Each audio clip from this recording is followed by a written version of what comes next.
Greetings, students. Today, I want to discuss with you, or at least attempt to provide an overview of Chapter 3, the chapter on culture and language. This is a really important chapter, and I encourage you all to read this chapter from cover to cover and to read it actively. As a reminder, we're working from the book Humanity, An Introduction to Cultural Anthropology by James People and Garrick Belling. If you have not purchased this book yet, I want to point out to you that we have one copy on reserve.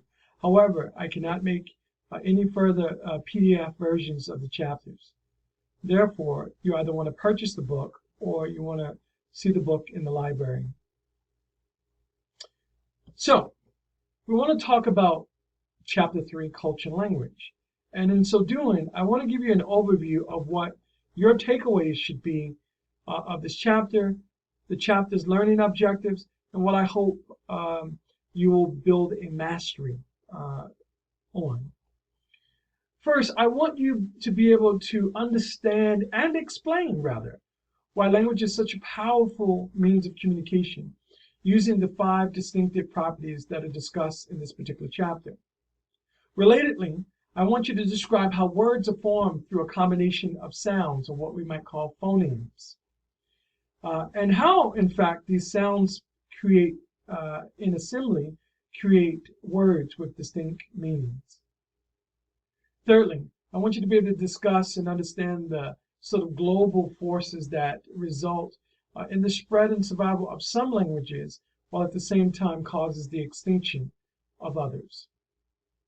I want you to be able to explain how language is communicated non-verbally, and how speech is both affected by social context and also social status.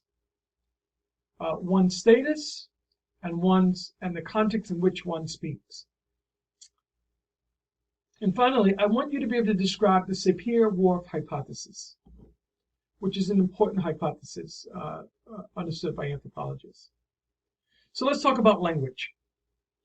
Language consists of shared knowledge of sounds, words, meanings, grammatical rules, and it is in fact used to send and receive very complex messages.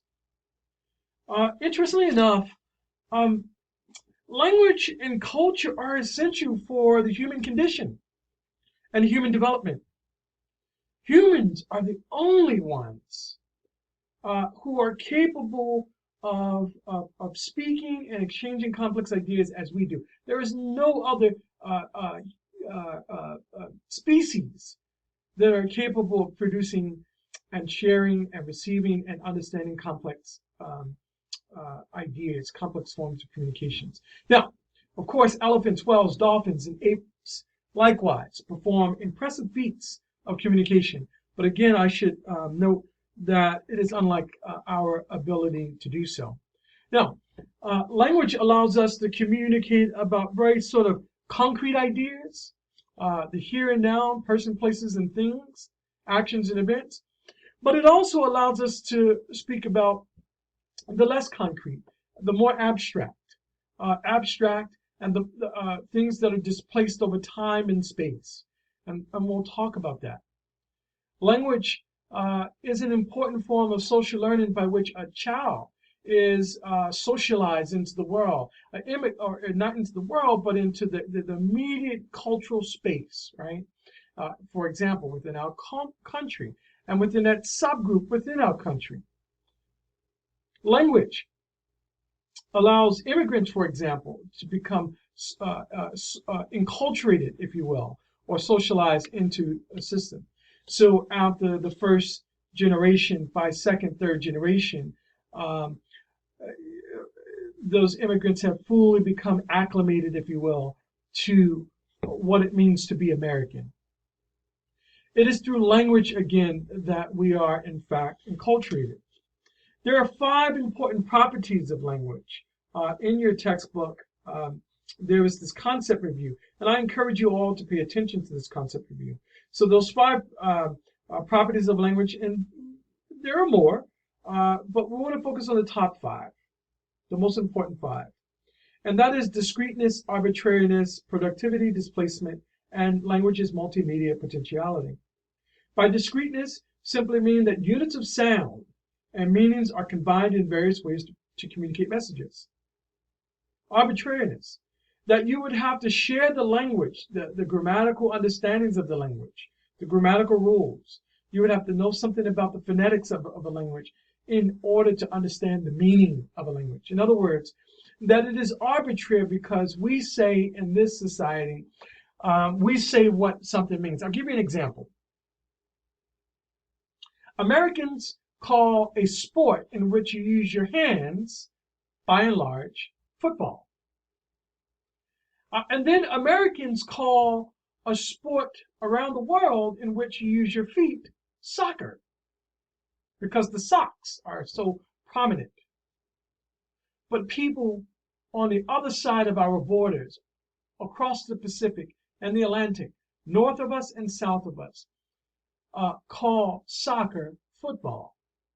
So there is some arbitrariness that is involved in what we call and how we define terms. Productivity. Every language, in fact, has a finite number of sounds.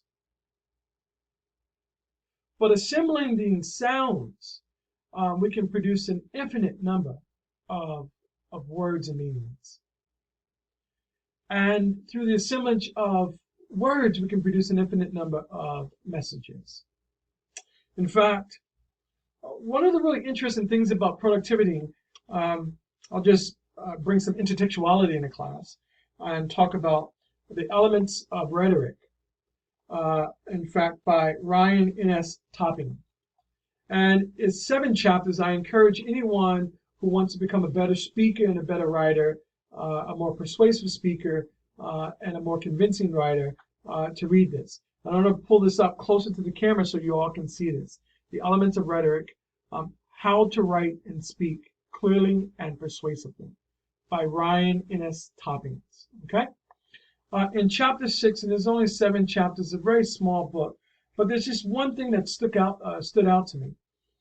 He discusses how we should vary our speech, sort of picking up on the idea of productivity. And he gives an example of Erasmus. And Erasmus, on page 72, is taking a statement, "Your letter pleased me greatly," and is exploring this idea of variety, or speaking with variety, or being productive. And this is just really about conveying a singular message, but how you can do so in multiple ways. Instead of saying, "Your letter pleased me greatly," he rewrites it to saying, "Your letter has delighted me very much. In a wonderful way, your letter has delighted me. By your letter, I have been greatly delighted. I have been delighted in an unusually wonderful way by your letter. Your epistle has cheered me exceedingly," so on and so forth. And so he takes a single idea and captures it in multiple ways. That is a single idea.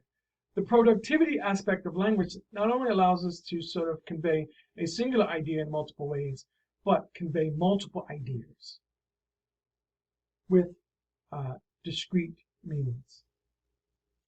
Displacement.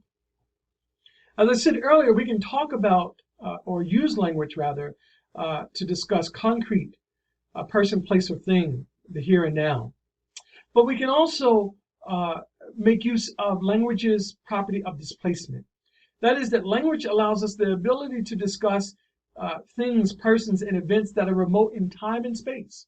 We can talk about history, and we can talk about the future. We can talk about abstract ideas, theories, etc. We can talk about ghosts. We can talk about things that don't exist in reality. Finally, as a 5th property of language, it's its multimedia potentiality. Messages can be transmitted through language. Messages can be transmitted through language, or in fact, through the many media forms. So sound, I am speaking. As I exampled here, the print form, text, you can read. Hopefully you're reading your textbooks. Sight, you can see. I can speak through nonverbal language. I can speak through signs. I'm very proud of my Rutgers University alma mater, and so I often wear various sweaters with its insignia.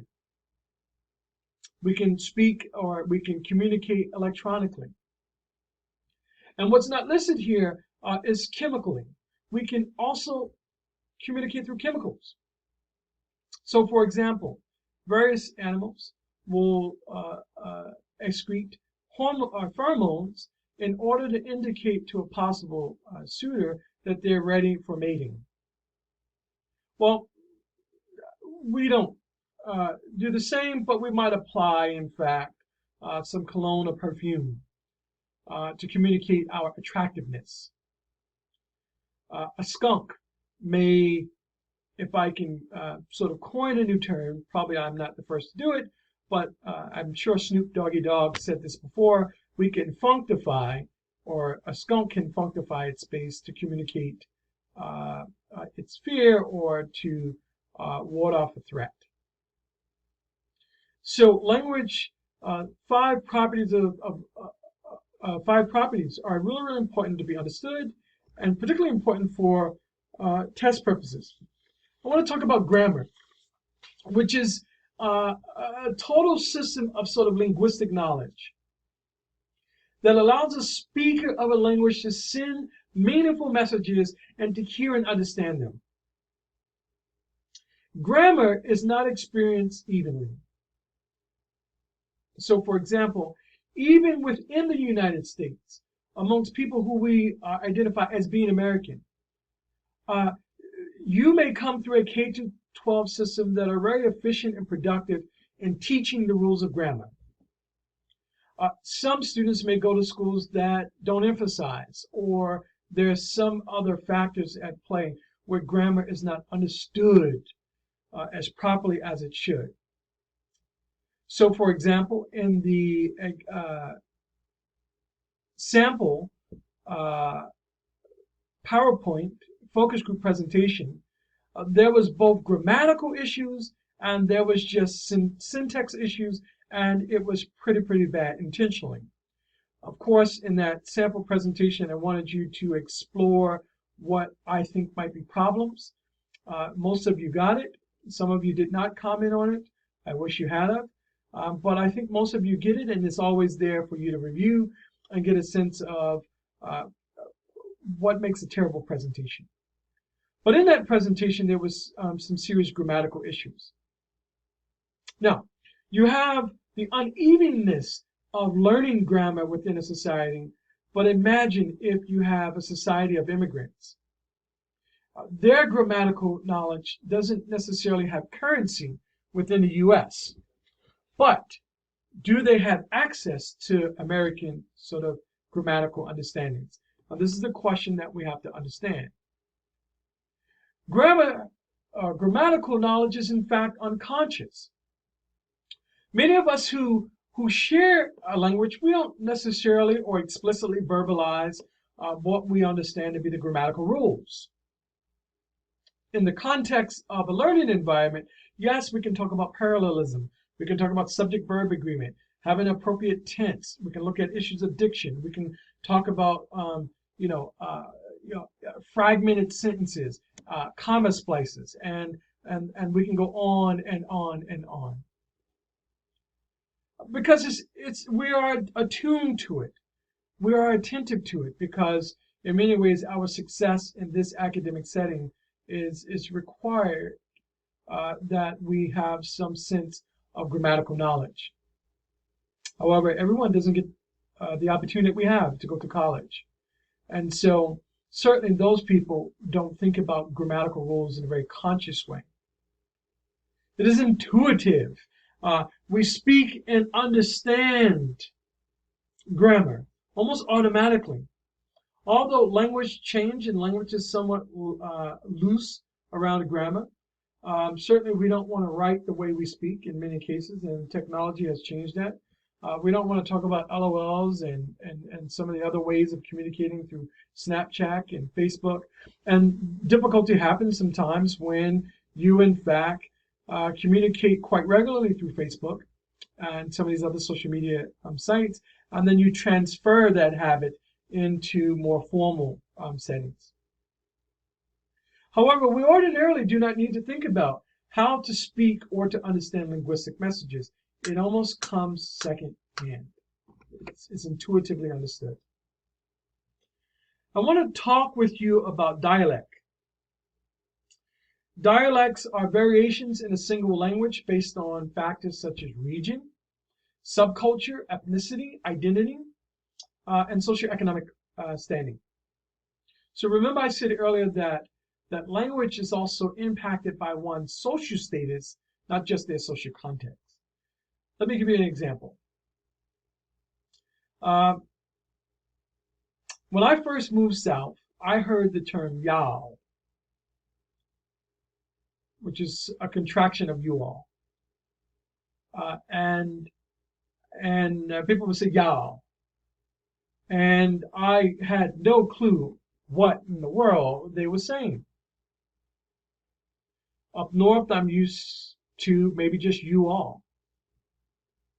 But it's a dialectical difference. There's things that are said, for example, in Massachusetts or in New England, for example, that are pronounced different here in South Carolina, but particularly pronounced different, for example, in New Orleans. Or the East Coast of the United States may have a particular dialect different from the West Coast. So region matters. Subculture matters. For example, African American English vernacular, what's often sometimes called Ebonics, is a distinct speaking style, a distinct dialect spoken by African Americans versus American English vernacular or standard English vernacular, which is spoken by a majority of Americans.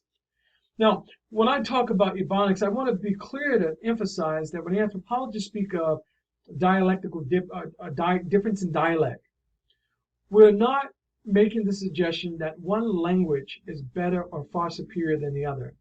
In fact, the only reason why African American English vernacular is not more mainstream is because, in fact, African Americans, by and large, have less than a powerful position within the political economy of the U.S. And it is not to suggest that even African Americans of some status would desire to speak Ebonics. But by and large, the majority of African Americans speak this African American language. Now, the key way of understanding a dialect is whether or not ideas can be transmitted to a receiver, that receiver can understand that message, process it, and return or reciprocate. In other words, language works when two participants understand each other. And that is the basis of what anthropologists approach language. That's our understanding. Not that one language is better than the others. And sometimes we use terms like Ebonics or Spanglish or broken English or other offensive terms to sort of shame people for not speaking the standard English vernacular or the American English vernacular. But the American English vernacular reflects power of those who speak it. We'll talk about that more throughout the course of the semester. There are ethnic differences, and thinking about class, certainly there are class differences. Not that Harvard and Emory and Duke and Tulane and Vanderbilt and Rice University and Washington University St. Louis, Johns Hopkins, not that these schools somehow have better people or better students or better faculty or a better academic community. But from a class status perspective, one can almost imagine that they have access to greater enrichment programs and greater resources to master the standard English or vernacular or American English vernacular. Whereas someone who might attend a community college or someone who might attend a much smaller and less prestigious school may not have access to that. So sometimes language reflects this sort of difference in class status. Sometimes there are words or grammatical rules that are emphasized in certain settings where they're relaxed in others. Again, so an example of dialects is, think about English, for example. English in England is different from English in the American South, is different from English in Australia, different from English in Jamaica, different from English in Louisiana Creole, Black English, Spanglish, etc. Right? Like so. Let's talk about sound systems, which we talked about a little, or we sort of alluded to a little earlier. Phonology is simply the study of sounds, or the sound system of language. And phonemes represent those small basic units of sound that we unconsciously speak and recognize as distinctive sounds. We recognize the j, the j, the j in jump, from the p in p, from pump. And so the j and the p in this example represents two distinct phonemes, two distinct sounds.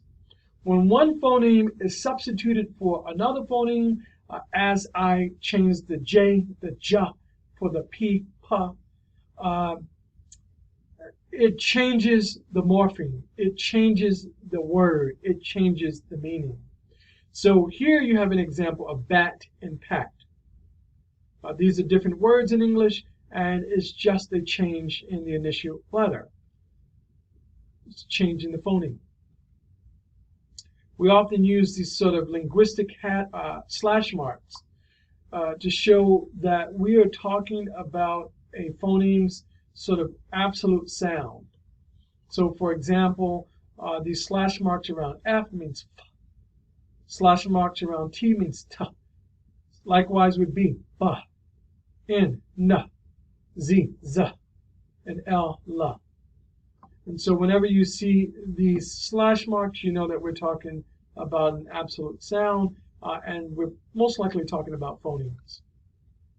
There are tonal languages in the world in which just the change in one's voice, pitch, within a word alters the meaning. So, for example, she's going home. She's going home?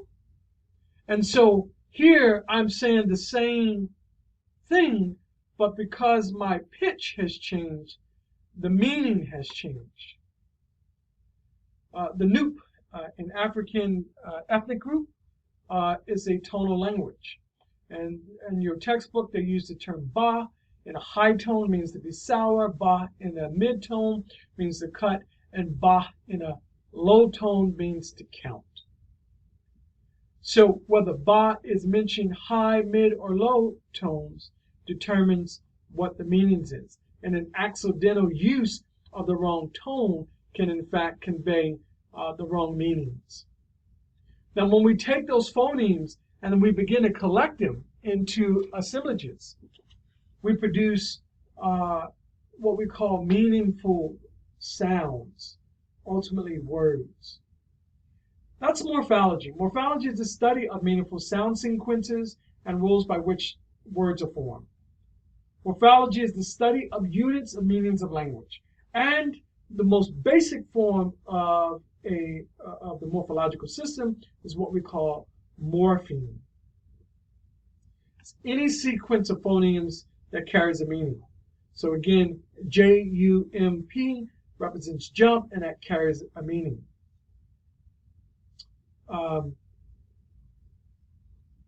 Conduct,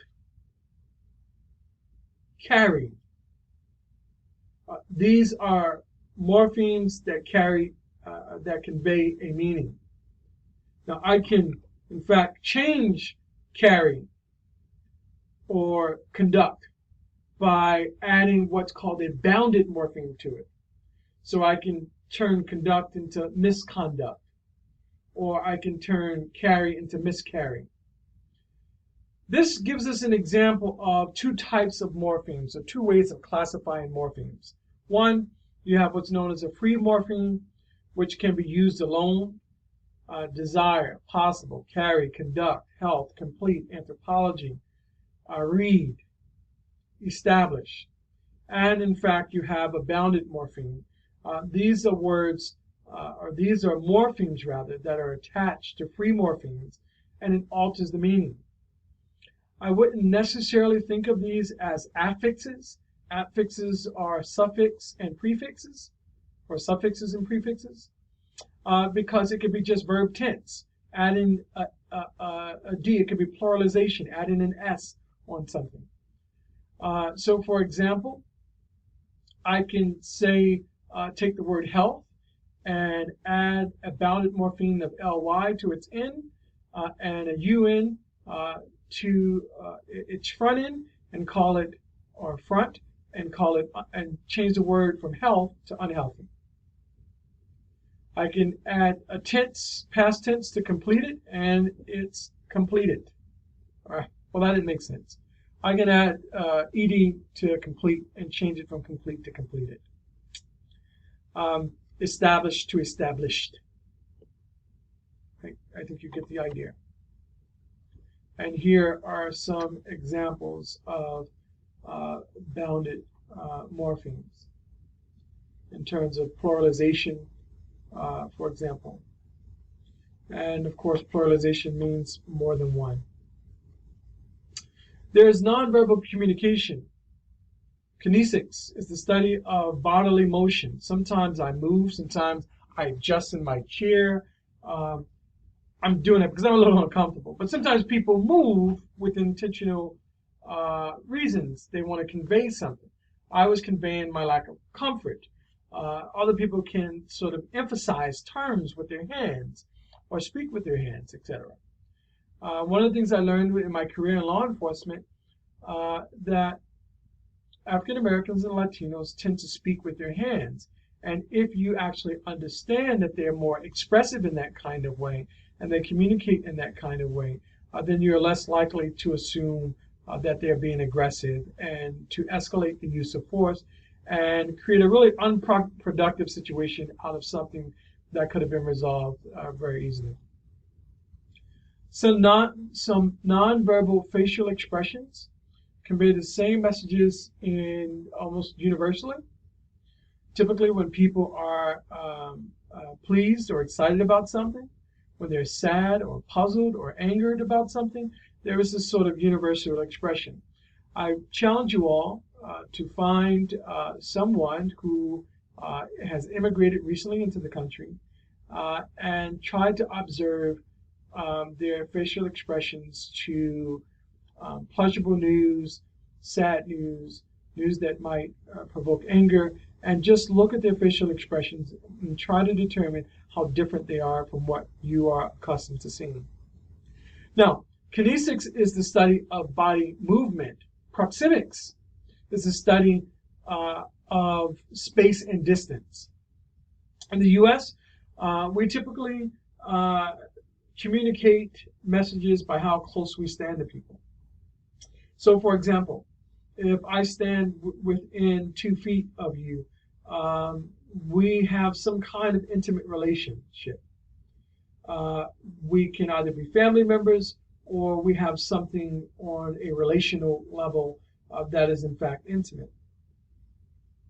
If I stand between 2 and 4 feet, we can make the assumption that we're probably good friends, and that we share a personal relationship. If I don't know you or we're just mere acquaintances, you might see a distance of 4 feet in between us. Now, this this is in fact taken for granted and also unconscious, except when someone violates your personal space or someone violates your intimate space. And depending on how we encroach upon other people within the American society, communicate certain things. If a strange man approaches a female within her intimate distance, then that might convey a threat or of some impending sexual assault, for example. If a stranger, for example, comes within 2 to 4 feet within our personal space, we might find that a little offensive, even if the person has no intent to do us harm. So the way in which people use space convey messages, I want you again to think about the fact that in a multicultural, multi-ethnic society, you will find various uses of space. So in some ways, because of the lack of shared understanding or of being unaware of someone else's cultural in appreciation of space and usage of space and distance, in communication, for example, we constantly collide with each other on occasions. It may lead to misunderstandings. You don't have the luxury of having classmates next to you, but I would like for you to think about your own experiences where there was miscommunication due to proxemic issues, okay? I want you to think about where you were. What was the context? What was the situation? And how did you resolve it? Some situations we just moved back to reassert our preferred distance. How did you resolve it? Social linguistics says, body language, nonverbal communication is important. Proxemics is important. But also what's important is how do we speak within a cultural context? How do we understand our social status, or how is our status reified, or how are we reinforced through communication in given contexts? This is social linguistics. It is during a child's sort of upbringing in society where they learn how to speak appropriately in given situations.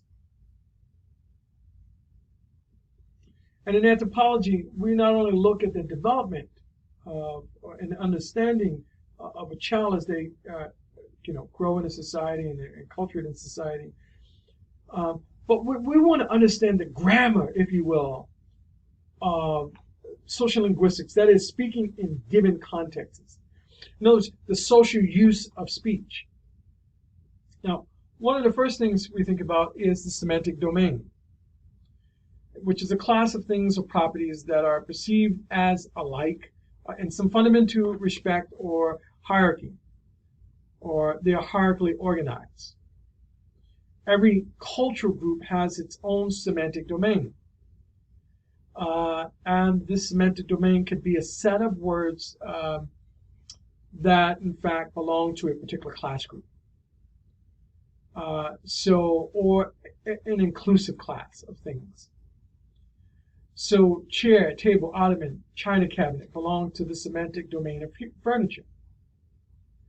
I didn't know anything about ottomans until I got into high school. We never had an ottoman in my house. But some of the more affluent kids would often use this word ottoman, and oddly enough, I would think they were talking about the Ottoman Empire. I didn't know.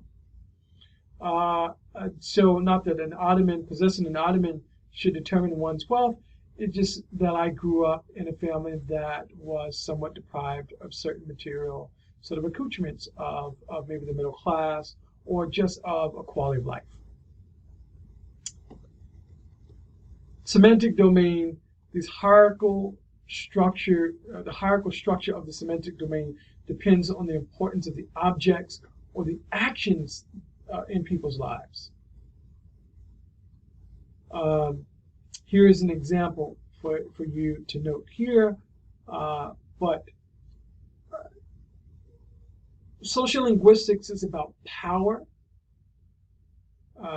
It's about status. It's about who gets to frame messages, who has the right to frame messages, who determines the grammar of what messages can be communicated in a particular context. I'll give you an example. Men almost often speak males assert their privilege when in speaking to females, because men are favored in the society over that of women. And there are times when women push back, for example, like the Million Woman March, where women gathered all across the United States in large cities and also the nation's capital to assert their voice and to push back against the privileged male and the privileged male's ideas. The social linguistics of language, or the study of language, may also look at race. What are the encounters, if you will, between white Americans and black Americans? The sociolinguistics of language may also look at police encounters. How does power play into those encounters? And is it as sort of manifest linguistically or through communication means between a police officer and, for example, a Latino or an African American male? The Sapir-Whorf hypothesis. Sapir-Whorf, Edward Sapir and Benjamin Whorf, which is known as the Sapir-Whorf hypothesis, is the idea that language significantly shapes people's perceptions and their worldviews. And if you can remember or recall from chapter 1 and 2, that culture has also 5 important properties: norms, values, symbolic systems, classificatory systems, and worldview. And so Sapir-Whorf hypothesis that language shapes one's perceptions of the world. And this is debated, but it leads us to some important understandings with regards to language itself. They said that language helps to define the worldviews of its speakers by providing labels for certain kinds of phenomena. Arming certain individuals with particular domains, semantic domains. And it is through this resource, it is through these resources that shape one's repertoire that allows them to articulate the world as they see it, but also understand the world from the perimeters of that language, of that system. And different languages define their worldview, or their worldview is sort of defined differently because there's a different criteria at play. Now, Sapir-Whorf hypothesis tells us then that we should have some what we call linguistic relativity. We should never judge a language system based on our own linguistic standards, our own grammatical rules, our own syntax rules, etc. Because the other language system, which produces a particular worldview, is different, and we have to respect that difference. The world is not directly perceptible through ordinary sense because categories of language bias us to interpretations of sensory and inputs. Our perceptions then and our thought processes are shaped by the language community into which we have been born. Again, this is linguistic relativity, or the linguistic relativity hypothesis that comes out of the Sapir-Whorf hypothesis. But it also operates in the same shape and form as cultural relativism. In other words, that from a methodological standpoint, we should not judge someone different from us based on our own standards and rules. Finally, the Sapir-Whorf says that if language shapes your thoughts, we should see change in perceptions and worldviews at the rate in which language itself changes. Well, this is not the case. In fact, people's worldview change faster than language changes. And so this suggests that we might be looking towards other factors that influence language, but also more importantly that influence one's worldview. This is chapter 3, culture and language. It's an important chapter. I've attempted to summarize the chapter here and to give you the nuts and bolts. But as you can tell, while it's a short chapter by and large, it's a very short chapter. It's rich with ethnographic examples and details. And so I encourage you all to read this chapter. I appreciate your attentiveness for this 40 minutes, and I shall see you all soon.